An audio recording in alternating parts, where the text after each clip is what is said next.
நமஸ்காரம். ரிஷப ராசி ரிஷபலக்க நேயர்களுக்கு இந்த சனி வக்ரம் என்ன நன்மையை செய்யும்?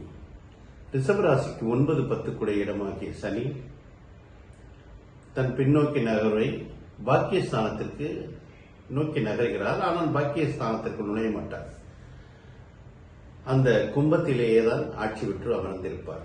அப்பொழுது கூட ராகு இருப்பதாலும் குரு பார்வை பெறுவதாலும்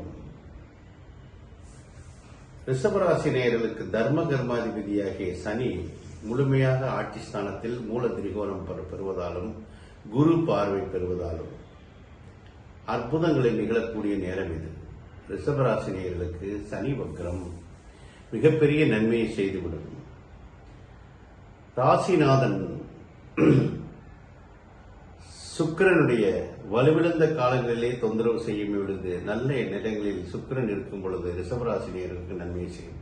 ரிஷபராசிக்கு சிகரம் வைத்தார் போல் 2ஆம் இடத்தில் இருக்கும் குரு அற்புதமான இடத்தில் உட்கார்ந்திருக்கிறார்.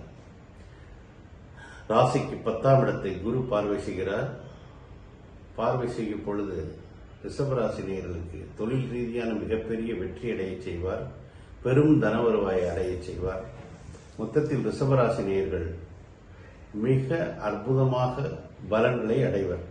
எல்லா வகையிலும் நன்மைகளை தரக்கூடிய நிலையில்தான் இந்த வக்ரம் ஏற்பட்டிருப்பது நிகழும். ராகுவும் சனியும் அங்கு இருப்பதால் வெளிநாட்டு தொடர்பு, வெளி உலக மனிதர்களுடைய தொடர்பு, அந்நிய மதத்தினர்கள் மூலமாக பெரும் லாபத்தை ஈட்டித்தரும் நேரம் இந்த வக்ர நேரம்.